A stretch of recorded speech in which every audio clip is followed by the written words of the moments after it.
எழுதணும்னு நான் நினைக்கும் பொழுது இந்த கிடை இப்போ அவர் சொன்னார் இல்லையா, 5வது இதழ் வந்திருக்கு. அது அவருடைய இன்னொரு முகம். அது வந்து கவிதை, கட்டுரை, நாவல், இதழியலும் அதை சேர்த்துக்கலாம். அது வந்து ஒரு காலாண்டு ஆய்விதழ்.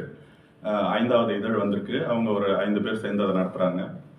இன்னைக்கு தான் அதோடைய இதழை முதல் முறையாக நான் பார்க்குறேன்.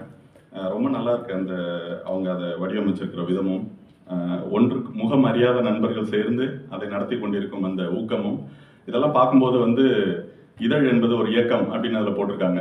அந்த மாதிரியான இது வந்து எனக்கு ரொம்ப, இது என்ன சாதிச்சுது, என்ன சாதிக்க போகுதுங்கிறதெல்லாம் வந்து அடுத்த கேள்வி. முதல்ல அந்த ஸ்பிரிட், அந்த ஒரு ஊக்கம் இருக்கு இல்லையா, அதுதான் நமக்கு இப்போ தேவைன்னு நான் நினைக்கிறேன். அந்த ஒரு முன் அறிமுகத்தோடு நான் வந்து என்னுடைய குளம்படி, என்னுடைய வாசிப்பு அனுபவத்தையும், நான் இலக்கிய வாசகராக நான் இதை பற்றி என்ன நினைக்கிறேன், அந்த புத்தகம் அதில் இருக்கிற சில என்னை கவர்ந்த அம்சங்கள் அல்லது இது